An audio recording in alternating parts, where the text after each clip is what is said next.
Our Gotham's reckoning. Nice, dude. All right, well, we definitely see this match a ton. Sorry. No, you're good. When are they putting Bane in the game? Anyway. Yeah, this is one of those sets where, at the moment, Jakal has the definitely has the edge as far as like the set count goes. But historically, these guys used to run it even. I mean, we're kind of going back a couple years before Jakal really started to turn things up. But since James has really been sort of training a lot himself, he has been taking a set here or there from Jakal. But your guess is as good as mine who wins this one. We do get to see it a lot, though. That's what I'm getting at.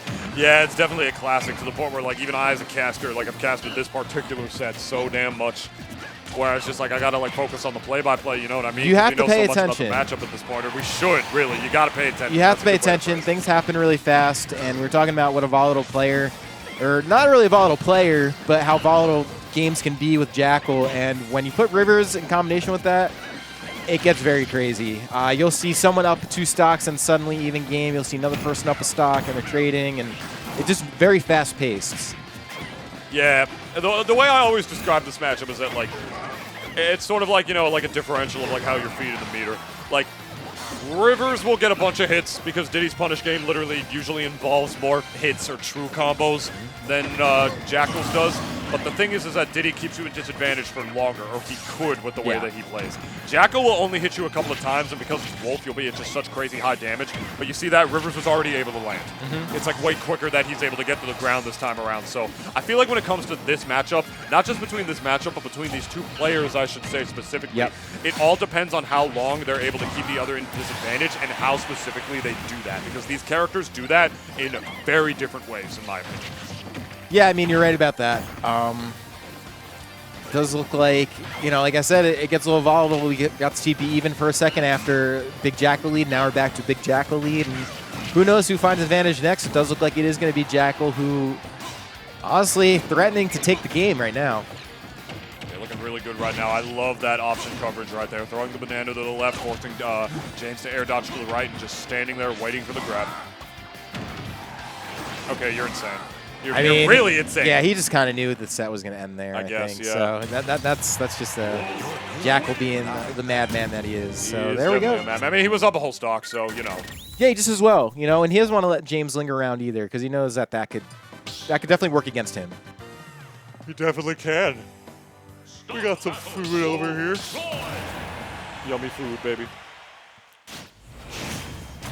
All right, so here comes the Roy. I know we haven't really been seeing Chrom as much these days, much to disappointment, I think, for a lot of the Chrom fans. But the Roy has been looking pretty good, I gotta say. The key differences here, everyone already kind of knows. The main one really being in the recovery, I would say. Yeah, it's like both better and worse at the same time. Mostly better, I will say, because like it's not as exploitable as Chrom's recovery or as linear as exactly. It's got some horizontal movement at least. Yeah, and you can like angle it a lot differently, which you can't really necessarily do with Chrom's. Plus, Roy just hits you harder. Well, you know what the big thing is, man? The side B from Roy, that move is insanity. Oh, that move's DLC. It is. DLC it is. It'll delete you very early stock, too, with barely any percent if you hit it right. And like I feel like a lot of Chrom's hitboxes can be more consistent because Roy still does have the wet noodle that he's always... that was a really bad SD. Yeah, it was, unfortunately. Roy still has like the wet noodle that he's always had since Melee, but the thing is when Roy gets those hits, he gets those hits. So you can argue that Chrom is more consistent, but it's sort of like a more extreme version of Martha Lucina. You know what I mean? Just Chrom not having the weak... You know, basically has no sour spot on his sword. I think that's good, but honestly, for things like, it's not Dancing Blade, I forget what it's called, whatever Roy's side B is called. Double-edged dance? Double-edged dance, yeah. So for the sake of that move, not having a sour spot, oh my god. Not having a sour spot is very helpful to basically getting that last hit in, whereas Chrom, you just have to sort of hit it one time. Chrom do that?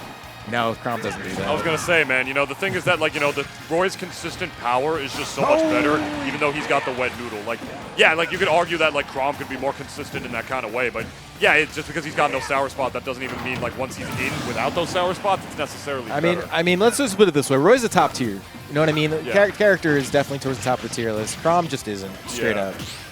And there are those reasons for that. The recovery, like, you know, like the hitboxes, you know, just the raw, like, damage on top of that. I love the tech chase. God. That's a Twitch clip. Dude. That's a Twitch clip play because that was pure fundamentals at its absolute greatest. The reaction tech chases on that part. Look at him. Look at him. Look at him. Look at him laughing about it himself like he knows that that was busted. Oh, this kid is so good, man. Jakal. This man is so good. Just like that, 2 games. That really honestly looked good. That SD was very detrimental. The way that last stock ended was pretty nuts. Honestly. But we'll see. I mean, the Roy was looking really good until pretty much until that SD. So hopefully we'll see if Rivers is able to at least get a game or 2 here. Maybe drive things to a little bit of a closer set as far as game 5s go or even game 4s. But at this pace, Jakal just looking like pretty unstoppable. Jakal looks like he wants a free pass to Apex 20. He sure does. Rivers already got that free pass, so it's not as much a stake for him. But definitely, I know he's not going to want to go down 3-0. I can tell you that much. So definitely still wants to win this set. All right. Trying to get the down air hitbox below the ledge. Nothing doing on the part of Jakal. Get that back air right back off. Another day at the office for Jakal right now, man. Putting on a clinic on Rivers right now.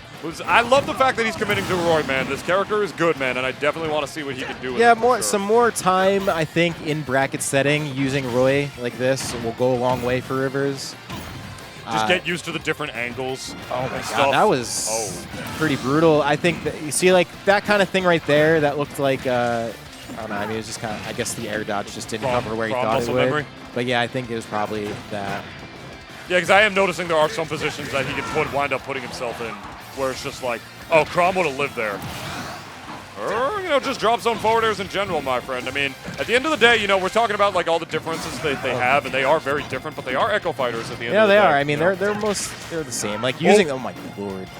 Well, that's why this has been kind of easy for Rivers to pick up and play in terms of, you know, I say easy, and what I really mean is effective. Yeah. Because he kind of, you know, you could do the same things. You could still basically, you know, be-reverse all of the, oh my God. He didn't care. Well. I want to go to Apex. Good games, I guess. So I'm going to Apex 2022, November 18th through the 20th, which you should too. Yeah, here, you know what? Why don't we? Yeah. Apex 2022, baby. You want to sign up and achieve greatness?